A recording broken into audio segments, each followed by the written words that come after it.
옛날 조선시대 학식이 높고 성품이 어진 박선비라는 인물이 있었습니다.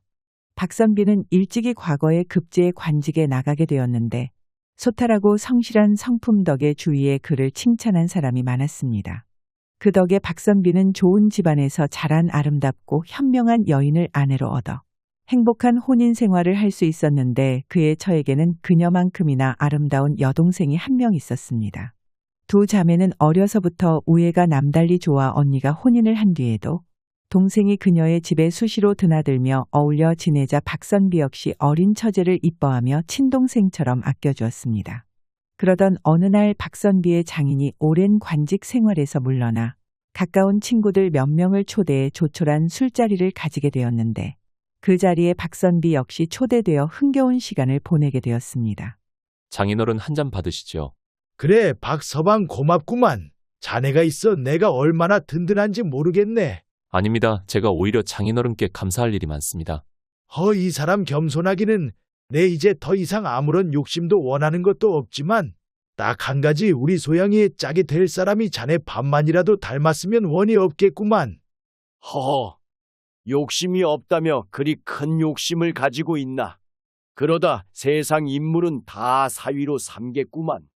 시간이 지날수록 술자리는 흥겨워져 갔고 박선비 역시 거하게 취해 처갓집에서 잠이 들게 되었습니다. 그날 밤 술에 취해 잠든 박선비는 이상한 꿈을 꾸게 되었는데 그가 꿈속에서 어느 여인과 혼례식을 올리고 있어 문득 여인의 얼굴을 보고는 깜짝 놀라고 말았습니다. 그 여인은 다름 아닌 자신의 처제였는데 신부복을 입고 화장한 그녀의 아름다운 모습에 마음이 설레어 정신을 차리지 못하다 잠에서 깨어났습니다. 무슨 이런 민망한 꿈을 꾸었는가? 어제 술을 너무 과하게 먹은 탓인가? 당분간 술을 줄여야겠군. 아침이 밝자 박선비는 처가 식구들과 마주치기 민망하여 하인을 통해 기별만 남겨둔 채 서둘러 집으로 돌아왔습니다. 자신의 집에 돌아온 그가 안방문을 열자 무슨 일인지 그의 부인이 이불을 감싸고 흐느끼며 울고 있었습니다. 부인 무슨 일이오? 내가 없는 사이에 무슨 병고라도 생긴 것이오. 놀란 그가 부인에게 물었지만 그녀는 한참 눈물을 흘린 뒤에야 말문을 열었습니다.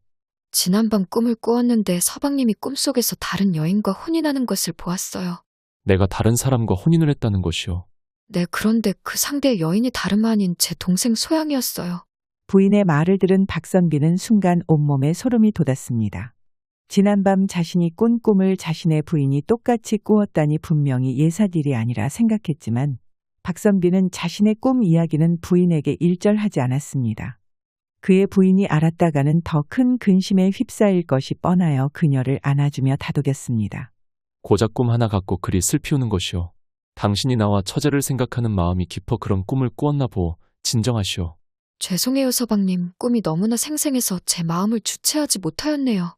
박선비는 자신의 마음을 감춘 채 부인을 진정시키려 했었고 그 일이 있은 후 처제가 자신의 집에 찾아올 때마다 이런저런 핑계를 대며 그녀를 피하였습니다.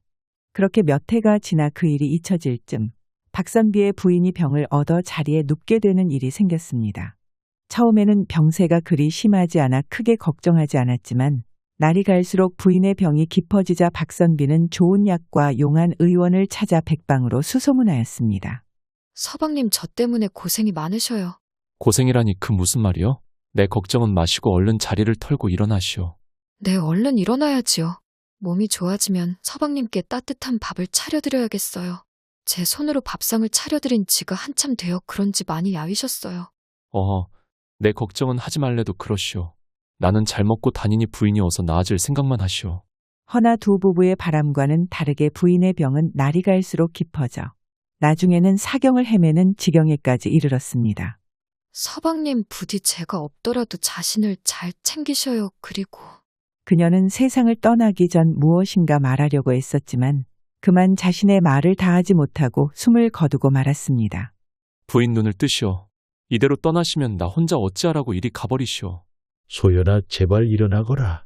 자신의 부인이 세상을 떠나자 박선비는 너무나 큰 슬픔에 세상 모든 일이 허무하게 느껴졌습니다. 그는 관직에서 내려와 부인과의 추억이 남겨져 있는 집에서 오직 먼저 떠난 그녀를 그리워하며 틈틈이 책을 읽고 세월을 보냈습니다. 그렇게 한참이 지난 어느 날 장인과 처제가 그의 집을 방문하여 수척해진 그의 모습을 보고 가슴 아파하며 말했습니다. 박서방 어찌 이리 야위었는가? 떠난 사람은 떠난 사람이고 산 사람은 살아야 하지 않겠는가?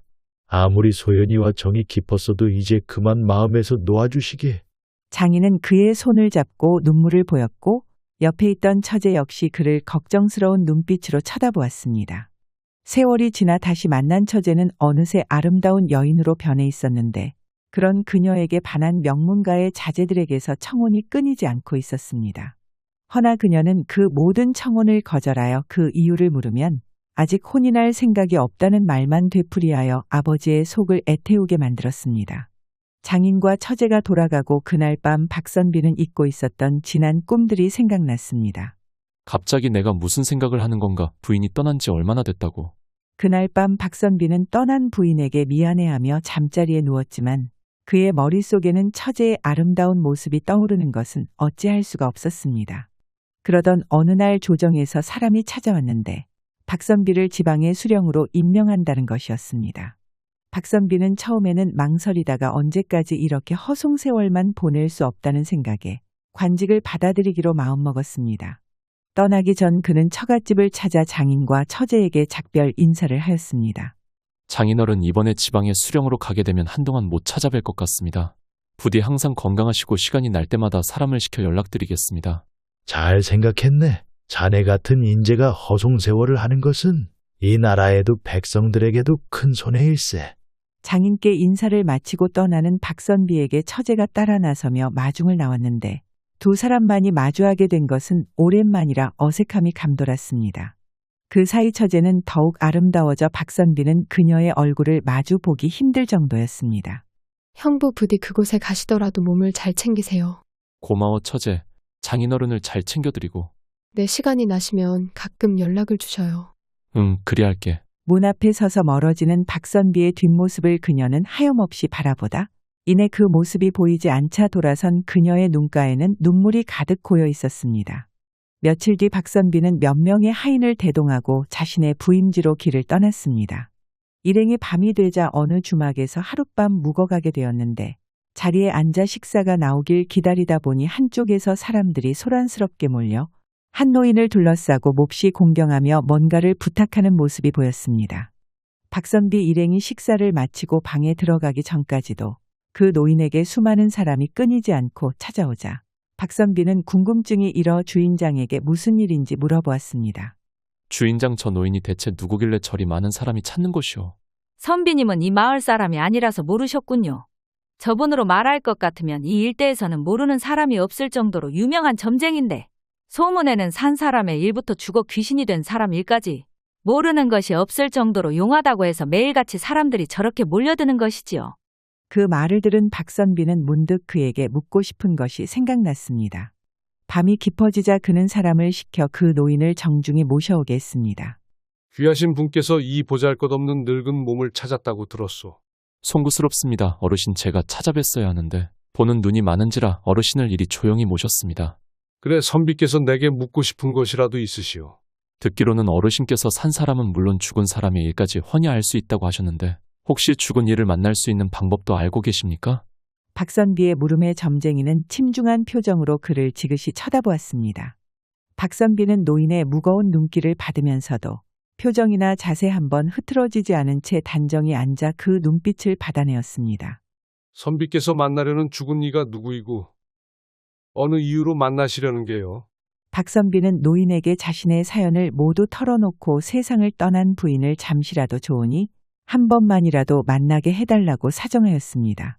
그의 말을 들은 노인은 한참 동안 고민에 잠겨 눈을 감고 있다 문득 눈을 뜨더니 말했습니다. 선비께 돌아가신 부인을 만나게 해드릴 수는 있어. 하지만 자칫 잘못하면 선비는 물론 돌아가신 부인에게도 큰 화가 미칠 수 있어. 혹여 나중에 일이 잘못되더라도 나를 원망하지 않고 모든 걸 감당할 자신이 있으시오. 물론입니다. 한 번만이라도 아내를 만날 수 있다면 그 어떤 일이라도 감내하겠습니다. 그렇다면 내 잠시 나가 준비를 하고 선비를 부를 테니 나갈 채비를 하고 있으시오. 그렇게 노인이 나가자 박선비는 자고 있던 하인에게 잠시 다녀올 곳이 있으니 염려하지 말라고 당부하고 노인과 함께 주막을 나서게 되었습니다. 노인은 박선비를 데리고 마을을 벗어나 어두운 산길을 걸어 산중턱쯤 도착하자 주위를 둘러보니 묘지가 가득한 으슥한 곳이 나왔습니다. 이곳에서 잠시 기다리고 계시오. 내 먼저 가서 준비를 해놓고 오겠소. 박선비를 두고 노인은 묘지를 가로질러 어딘가로 가더니 한참 만에야 돌아와 이야기했습니다. 이제부터는 모두 선비께서 하시는 것에 달려있으니 정신 바짝 차리시고 저 묘지를 가로질러 가다 보면 끝에 길이 하나 나올 것이오. 그 앞에서 자신의 이름을 말하고 부인을 만나기 위해 왔다고 소리치시오. 단 반드시 명심할 것은 선비를 데리러 온 사람이 무슨 말을 하든 그 명을 절대로 어겨서는 아니 돼요. 명심하겠습니다, 어르신. 박선비는 노인의 말대로 무덤 사이를 지나 걸어가는데 야심한 밤에 빛 하나 들지 않는 무덤가를 지나려니 모골이 송연해져 왔습니다. 두려운 마음을 다잡고 한참을 걸어가니 노인의 말대로 길이 하나 나와 그 앞에 서 외쳤습니다. 한양에 사는 박연희 아내를 보고 싶어 찾아왔습니다. 소리친 박선비가 몸을 떨며 한참을 기다리자 길 저편에서 무엇인가 사박사박 걸어오는 소리가 들렸습니다. 어둠 속에서 모습을 드러낸 것은 16살 정도 돼 보이는 아름다운 외모의 소녀였습니다. 소녀는 박선비의 앞으로 와 그를 쳐다보더니 말했습니다.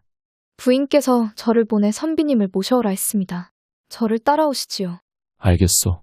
박선비가 소녀를 따라 한참을 걸어가다 큰 강이 나오자 한쪽에 묶여있는 나룻배에 그를 태웠습니다. 올라타시지요. 박선비가 배에 타자 소녀는 능숙하게 노를 저어 앞으로 나아가기 시작했습니다. 얼마나 강을 가로질러 갔을까. 강 한가운데 고래등 같은 커다란 기와집이 한 채 보였습니다.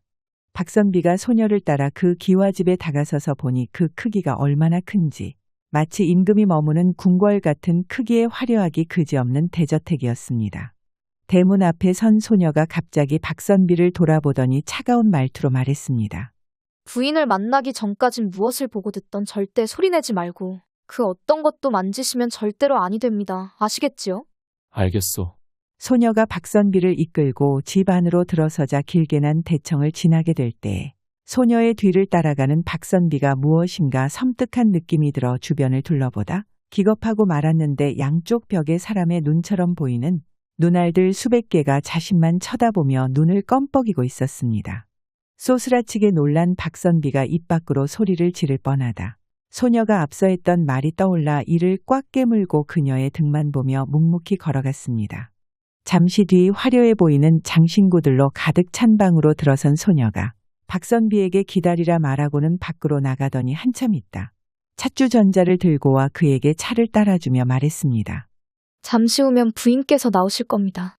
그때까지 차를 드시며 기다리시지요. 고맙소. 소녀가 나가자 박선비가 마음을 진정시키고자 덜덜 떨리는 손으로 차를 한 모금 마셨는데 그 맛은 그에게 너무나 익숙하고 그리운 맛이었습니다.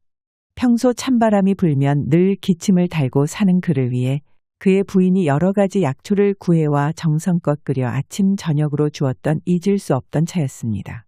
박선비가 차를 마시며 생각에 잠겼을 때 방문이 열리더니 아름다운 여인이 들어와 그를 보며 울먹이는 소리로 말했습니다. 서방님. 박선비가 고개를 들어 쳐다보니 그곳에는 너무나 그리워했던 아내가 살아생전 건강하고 아름답던 모습으로 자신을 보며 눈물을 흘리고 있었습니다. 부인. 두 사람은 서로를 보자 가까이 다가가 꼭 껴안고 눈물을 흘렸습니다.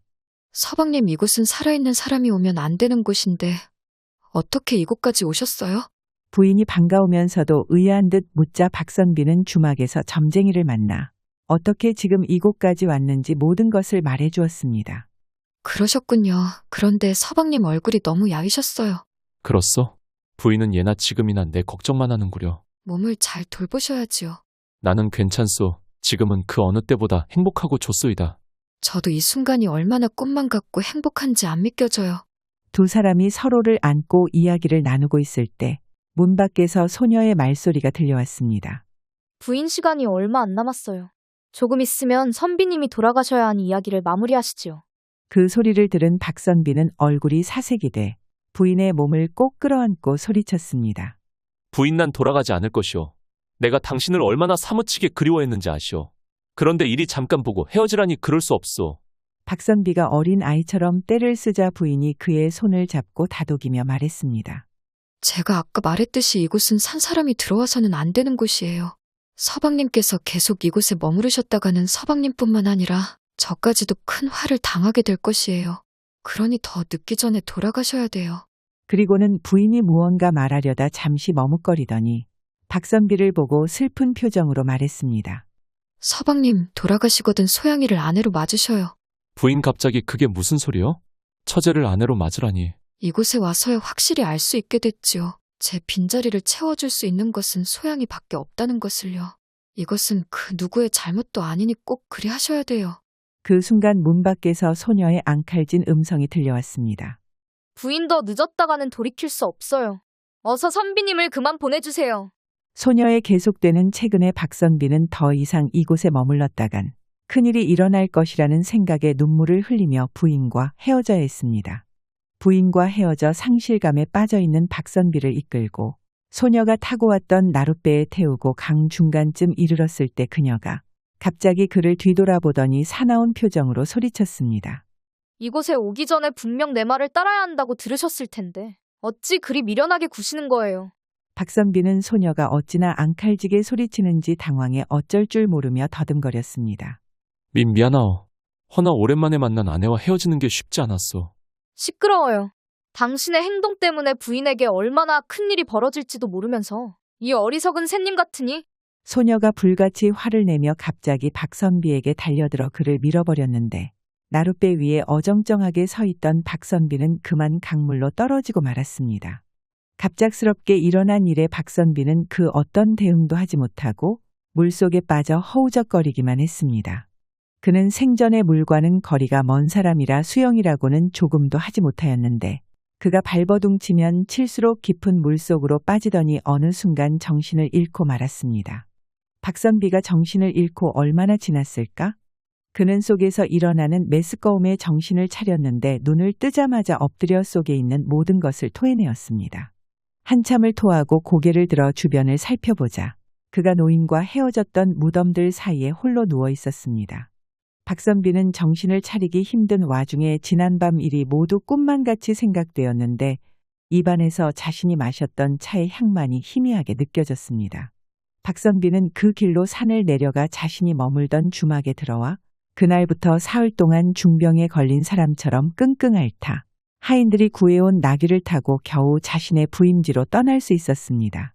그 일이 있은 후 박선비는 평소보다 몸이 부쩍 안 좋아지기 시작해 밤이 되면 기침이 멈추지 않아 잠들지 못하고 고생하는 날이 많아졌습니다. 그렇게 몇 달이 지난 후 그에게 사람이 찾아와 평소 지병을 갖고 있던 그의 장인이 돌아가셨다는 뜻밖의 소식을 전해주었습니다. 그 소식을 접한 박선비는 서둘러 처갓집으로 떠났지만 그가 도착했을 때는 이미 모든 장례 절차가 끝나고 넓은 집에 그의 처제만이 외롭게 남아 있었습니다. 박선비를 보자 그의 처제는 그간 쌓아왔던 모든 슬픔이 한꺼번에 몰려오는 듯 그를 붙잡고 오열하였습니다. 형부, 저는 이제 어찌하면 좋아요. 아버지까지 돌아가셨으니 세상 천지에 의지할 곳이 하나 없어요. 처제 기운을 내. 돌아가신 장인어른과 언니가 지하에서라도 처제를 지켜주실 거야. 그리고 나도 있잖아. 박선비는 그녀와 함께 아직 풀 한 폭이 자라지 않은 장인의 묘를 찾아 그 앞에서 엎드려 통곡했고 그날 저녁 처갓집에 머문 그에게 처제가 장인이 살아생전 남긴 서찰 한 통을 전해주었습니다. 서찰을 읽어내려가던 박선비는 뜻밖의 내용에 당황스러워했는데 세상을 떠나기 전 장인이 둘째 딸을 박선비에게 부탁한다는 유언이 적혀있어 그는 어찌할 바를 몰랐습니다. 그날 밤새도록 고민하던 박선비가 아침이 되어 처제를 불러 장인이 남긴 서찰을 내밀며 말했습니다. 처제, 장인어른이 돌아가시기 전 처제를 나에게 부탁한다는 말을 남기셨는데 어찌해야 할지 모르겠군. 네? 아버님이요? 박선비의 말을 들은 처제 역시 자신의 아버지가 무슨 뜻으로 그런 유언을 했는지 모르지 않아 조용히 고개를 숙이고 어떤 말도 선뜻 하지 못했습니다. 형부의 생각은 어떠신지요? 난 그러니까. 선뜻 대답하지 못하는 박선비의 말에 그녀가 기다렸다 조용히 말하였습니다. 저는 형부가 싫다지 않으시면 형부의 아내가 되어 살고 싶어요. 처제. 떠난 언니에게 죄송스럽지만 이제 제가 믿고 기댈 곳은 세상 천지에 형부 하나밖에 없어요. 이 말을 들은 박선비는 한참 생각에 잠기더니 더는 고민하지 않겠다 결심하고 그날로 좋은 날을 잡아 혼례를 치르기로 하고 이제 자신의 부인이 될 처제를 데리고 처갓집을 떠났습니다. 그 후로 두 사람은 조용히 혼례를 올린 후 신혼생활을 시작하였고 박선비는 아내의 따뜻한 보살핌 덕분인지 그를 괴롭히던 기침병이 나아져 예전의 건강하고 준수한 모습을 되찾아 행복하게 살게 되었습니다. 영상 시청해 주셔서 감사드리고 재미있게 보셨다면 좋아요, 구독 부탁드립니다.